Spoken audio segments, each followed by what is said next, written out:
Our next presenters are going to be Temple Mckinnon and John Sutton.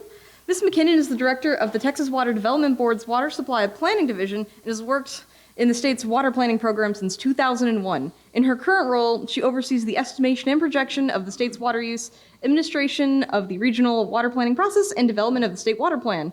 She has over 25 years of public and private sector experience in geological and environmental consulting, laboratory management, and water resources planning. She has a Bachelor's of Science in Geological Sciences from the University of Texas at Austin and a Master's in Geosciences from the University of Montana, and is a registered professional geoscientist with the state of Texas. Mr. Sutton has been with the Texas Water Development Board for 28 years. His duties include managing the agency's agricultural and municipal conservation programs. This includes the agricultural conservation grant program and the annual agricultural irrigation water use surveys, coordinating review required water conservation plans, annual water conservation reports, and water loss audits, providing technical assistance and outreach, developing informational and educational material, and working with other agencies and professional groups relating to drought, water conservation, and related activities. Prior to being with the Texas Water Development Board, John managed the water conservation program for El Paso Water Utilities, and in a previous life was a landscape designer. So please welcome them. Hey, good afternoon. Thank you all for attending. I'm going to forward the slide. Okay, I'm going to give a brief overview of our state water planning process, just for those of you that may not be aware of it, but I'm really going to focus on the conservation elements of that state water plan, and then end with giving you a just an orientation to the interactive tool that we have for our state water plan data. So the state water planning, state water supply planning process, I guess fundamentally our agency was established in 1957 after the drought of the 50s.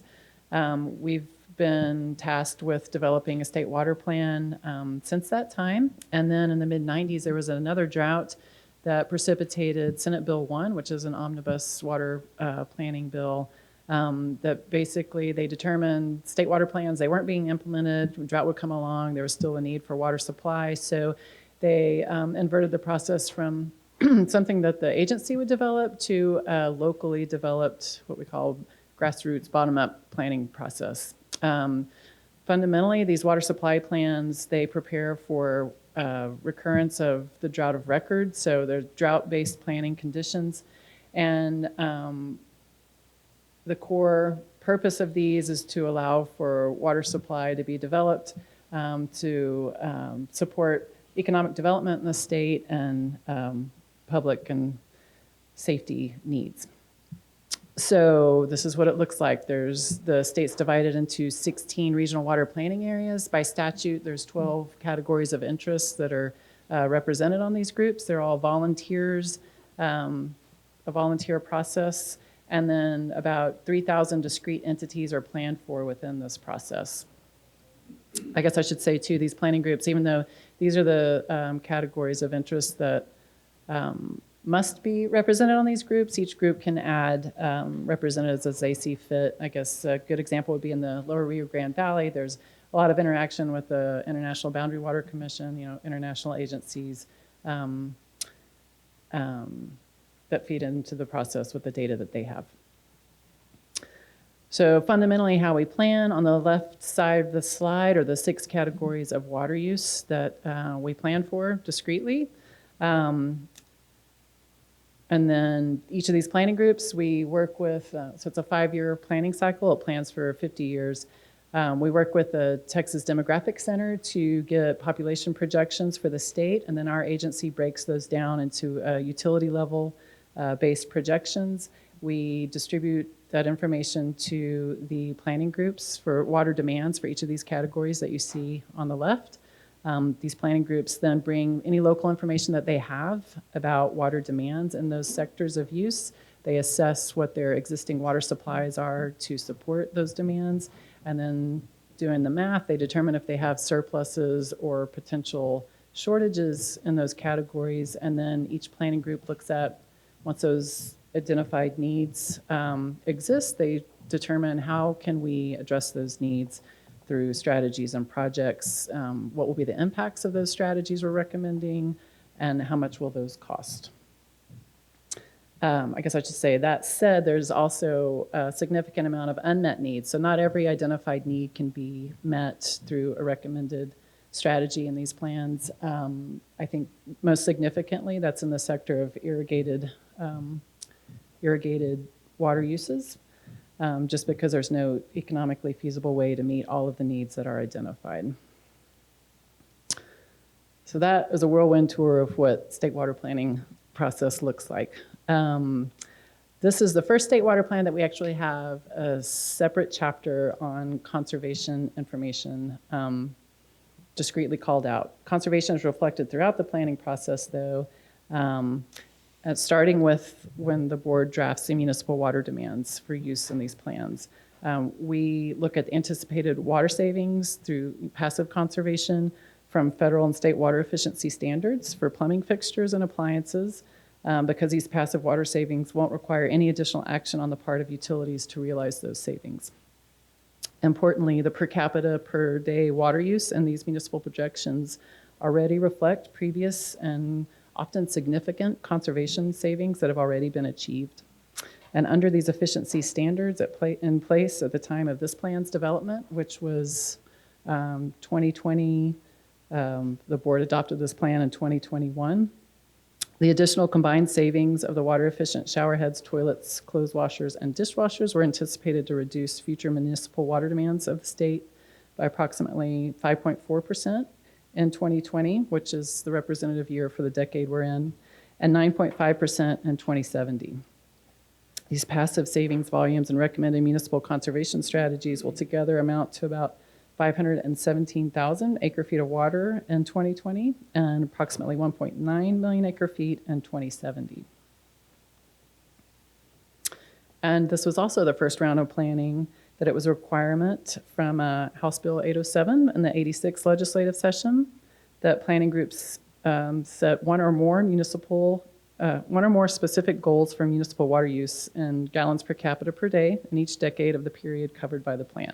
So again, it's a 50-year plan, and this 2022 state water plan, they're planning for 2020 through 2070. These goals are not necessarily the same as the goals set by utilities as part of their water conservation plans, which are often based on multi-year averages and use total gallons per capita per day. Some, but not all, planning groups set per capita goals specifically intended as goals for dry year use, which is consistent with the benchmark that all these plans are planning for, the recurrence of a drought record, and generally correspond to high per capita water use rates, higher rates than the goals shown in the water conservation plans. The board provided historical water use estimates and other reported information from conservation annual reports to support planning groups' establishment of goals, and a gallons per capita per day figure is calculated for each utility water user as part of the state's water planning process and in the annual conservation reports. These specific goals can be found in Chapter 5 or the associated appendix of each regional water plan, and we have them summarized on our website as well, which I'll give you the link at the last slide of this presentation.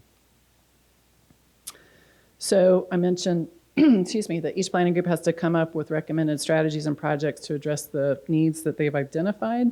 As for conservation, it makes up about 29% of the total strategy volume in the state water plan.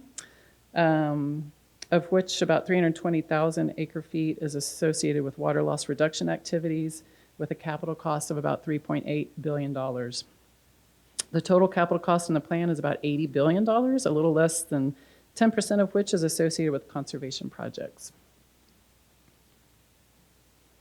So this is a slide just to show you the recommended water management strategy by volume over those planning decades, which I was talking about. Much of the needs are anticipated to be addressed through managing water demand. That's mostly conservation, which is the light green lower part of the bars shown here on this graph. Conservation is about 30% of strategy supplies in 2070, although this does vary geographically. So by region and by entity, you know, those 6 categories of use I showed you on that planning slide. There's about 5,800 recommended strategies in the plan, and they meet most of the potential shortages, especially for municipal users. But as I mentioned, there's some unmet needs in all water use categories, but irrigation represents the vast majority, about 86 to 94% over the planning horizon of the unmet needs in all the decades. The strategies recommended by the planning groups would provide, if implemented, 7.7 million acre feet per year of additional supply by 2070. So 2070 is the decade we're looking at as I go to this next slide. This shows you by percent, what the share is of each strategy type in that planning decade. Strategies are a mixture of water source, technology, and infrastructure. And again, in this graph, the green is demand management and blue is water supply development. These are volumes that were assigned to the water user groups in the plan and that can address the water needs identified. And you can see that the demand management share in green broken out here is by types of conservation and drought management. So just to orient you briefly, other surface water, that's the most significant strategy type in the plan. And what that means is connecting to existing sources of surface water supply. So think of like expanding water treatment plants or conveying and connecting to a reservoir that already exists. As you can see, agricultural conservation is by share the highest volume of conservation strategies. So there's a very significant amount of water supply needs identified in the irrigation sector, and I don't want you to think they're not planning for that. A lot of that's planned to be met by agricultural conservation. And these are high-level aggregated types of strategies. We have reuse groundwater. I guess groundwater is a pretty interesting in the sense that it's a smaller share of strategy type, but it has the largest number of users relying upon that type of strategy to provide their needs. So it's a significant source of supply in rural Texas. And industrial conservation down there at the bottom. So that's, think about, an industrial and steam electric power technologies that conserve use there. Okay, so this slide is planning groups. Municipal conservation strategies also include activities to detect, measure, and reduce water loss. Planning groups are required to present water loss audit data in Chapter 1 of their plans and to consider this data when they're developing their plans. Upon consideration of the information, 8 planning groups determined, so that's half of them, they determined thresholds for recommending water loss audits and leak repair strategies in their plans for entities with significant water loss, and 3 planning groups established targets for voluntary action that I've summarized here in this table. Examples of projects specifically recommended to address water loss that involve capital expenditures included replacing leaking lines and installing advanced metering infrastructure. About 74,000 acre feet per year in savings are associated specifically with water loss projects in 2020, and about 320,000 acre feet per year are associated with these types of projects in 2070. And this was the capital cost, about $3.8 billion associated with those projects.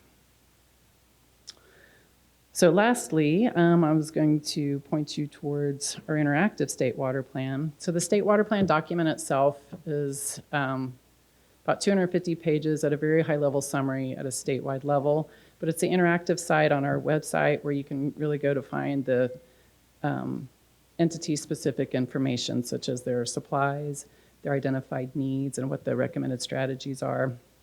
This is a tool on our website that has many geographic dimensions to it, so you can access data statewide, regionally, at a county, or at the WUG level itself. WUG being a water user group, that's what we call them. So the green dots there on the slide, you could click on that specific water user group, so that's Travis County. And sorry, I don't have a live link to it here, but I strongly encourage you to go check out the site. And then the bottom half of this slide, that's how we're graphing the information that's available. So it shows you strategy supplies, with pink being demand reduction. So that's the equivalent to the green and the bar charts I was showing you, and blue being the water supply development. So a very handy tool. I encourage you to explore it if you're really looking for the discrete utility or water user level information.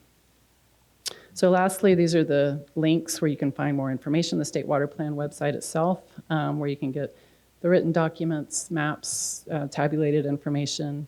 And then the interactive state water plan is that bottom link on the slide where you can actually explore it and find discrete information you're looking for.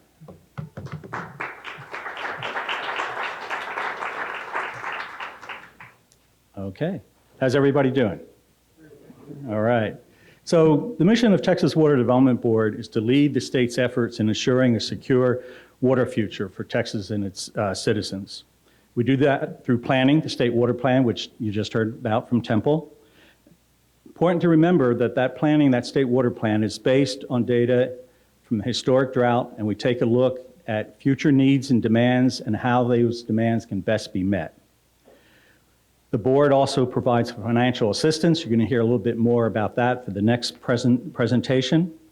We also provide technical assistance. That's kind of why I'm here today to talk about.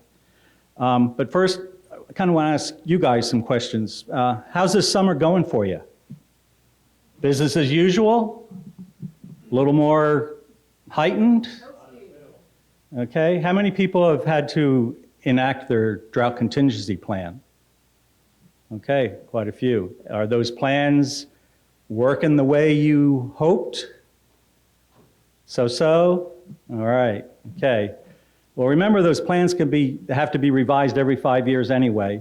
You know, see how effective they are for you, you know, and next time around, or you could do it now as well if you'd like. But I mean, you know, make sure that you remember the lessons we're learning right now. As we go to the future.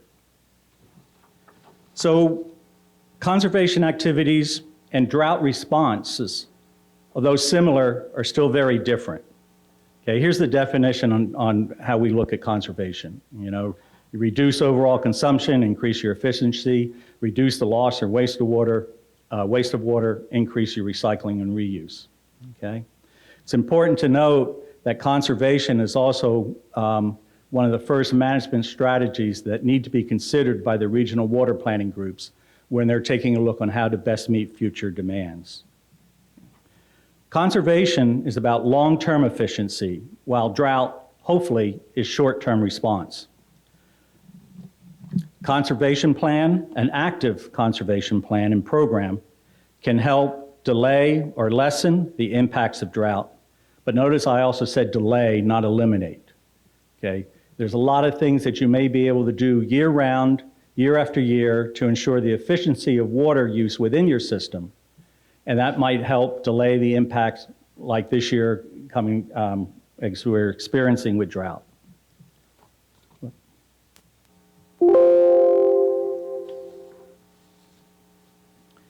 So we at Texas Water Development Board ask a lot of data from you, okay? But it really is within reason. You know, a lot of you are probably familiar, the annual requirement water use survey, okay? Some of you may have to do a water loss audit annually, every year, but all of you have to do it at least once every 5 years. We encourage you to do it annually, even if you're not required, to keep track of what's going on within your system, okay? If you are required to have a conservation plan because of different requirements, you know, and then you also an annual conservation report. Okay. Important to note, though, that this data should be more important to you than it is to us, or as important, okay, let me say, okay? The water use survey is going to help give you information about the type of customers and how much water that they use. The water loss audit is going to give you information about where you may be losing water and help you identify how to best mitigate that loss. This data is also all shared with the regional water planning groups, okay? As again, how can future needs best be met? It's important to note that before you plan to meet demands, you have to really know how much water is being used and how it's being used within your system. So this kind of shows the data, the flow of data for the different reports. You know, it kind of reminds me of that game, Mousetrap. You know, where do you really start? Where are you really going to end up? But, you know, it's all interconnected, all right? Got the water use survey. That information now auto-populates into the water loss audits, okay? So great time saver, consistency of data. You know, then if you're required to do an annual conservation report, it goes into that. That information is also the water loss audits shared with the regional water plans, as well as information from the regional water plans, as well as water conservation plans. Also you have drought plans off a little bit to one side, but they also feed up in between different activities, ultimately meeting the state water plan, okay? And then ideally coming to us for financial assistance, based on some of the needs you may be seeing. So the data that goes to the regional water plan groups, demand, population estimates, agricultural irrigation use estimates, the water loss data, targets and goals from conservation reports, best management practices, what activity that you may be implementing. And also it's required if you do have a water conservation plan, you need to provide that to the regional water planning groups. From there, of course, they identify the needs and demands and the water management strategies to meet the needs for the next 50 years. Temple provided this information. I think it's just really important to take a look again. Conservation, 29% of future need. A lot of that is active conservation, okay, as you see the figures here, okay? But again, a lot of that is from passive conservation, and this is from plumbing codes and other efficiencies. Okay, things that are just kind of built into place and will happen on their own. That's also significant. We have for active conservation in 2070, we're looking at 997 acre feet, 1,000 acre feet, excuse me, in 2070. For passive, okay, you're looking at 889,000 acre feet in 2070. Again, between those two numbers, that is a significant amount of water, okay, that makes it available for future needs, future populations. And again, showing this graph, okay, really the importance of conservation. You can see drought management there also. There's always going to be a need for that response, but again, a lot of this can just be met on ongoing efforts and activities. So how can we help? Okay, we provide workshops. That's a requirement. If you're doing your water loss audit, you have to have gone through a training program. We either have it online or we have a series of 4-hour webinars you can participate in. Also, workshops regarding conservation, planning, and reporting. We work closely with the Water Conservation Advisory Council. They work on policies and legislative recommendations, but also the development of best management practices, which again are the tools that if utility is looking at saving water and looking at a particular activity, how they may best go about implementing that conservation activity. Technical assistance in water loss control is a new program that we hope to be undertaking shortly. This is actually going to be looking at water loss audit and validating that information. And that's really going to be a one-on-one effort with utilities required to submit an annual water loss audit. That certainly is going to help the utility identify actions that they could take to improve their own operations as well as the data. We're just now kicking off a program. We've rebranded it as Tap into Conservation, where we're planning on working with smaller utilities that are required to have a conservation plan. Most utilities, if they're cycled, the next 5-year conservation plan will be due in 2024. So now and next year are really the time to start planning and developing those. And so we will work one-on-one with the utility, providing them the tools that they can use for consideration when they are revising and updating their plan. Additionally, we also provide up to 500 conservation brochures free each year to utilities. A great way to get information out to your end users. If you need more than 500, it's minimal cost so we can cover printing.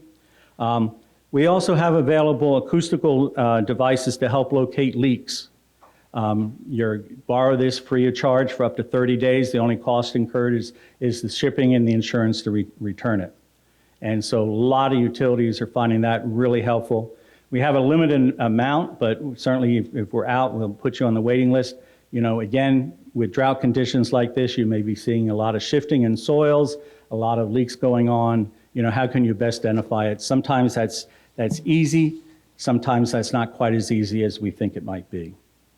So we also provide funding, okay? If you come to us for a water supply project, how some of this data is used on the conservation side is we take a look at your water loss audit and we estimate, calculate water loss thresholds. And if you don't meet those thresholds, you will need to include as part of that project funds to help mitigate that loss. Or if you have an active water loss program going on, you can request a waiver. There's also monies available through the State Water Implementation Fund, the SWIFT program, and that's for implementation of projects in the state water plan and that includes conservation, and that's what Temple's talked about. Here are some contact resources, link to our webpage, my contact information. Mark Mathis, he's our water loss specialist, be glad to help you in those areas. Travis Bryce, in terms of water conservation information, a great source there. We also have an agency TWDB booth downstairs in the exhibit hall. We also have staff this afternoon and tomorrow morning available in the technical assistance area. So please make use of those. I have some samples of brochures here at the table. Pick up, or they're also available at the exhibit booth as well. So I think at this point, Temple and I would be glad to answer any questions. So there's, I'm not going to bother to pull up my slide, but yes, new reservoir development, new major reservoirs. So reservoirs greater than 5,000 acre feet of conservation storage. There's 23 of those recommended in the state water plan, I believe. Those are recommended future strategies, but under current development, there's Bodark Reservoir, I think they've call it now, up in Northeast Texas. That's been developed by the North Texas Municipal Water District, and it's filling right now. I don't think it's online providing water, but it's definitely dams completed and it's filling. And then Lake Ralph Hall is another reservoir that's well on its way to construction, I think. Is it being constructed, Jesse? Do you know? No, good. Sorry, I have an engineer in our audience. Sorry to put you on the spot. So yes, there's several. On the state water plan, there's a figure, statewide map showing all those recommended reservoir strategies and their permitting status, kind of where they're at a high level on their development track. What about dredging the existing lakes?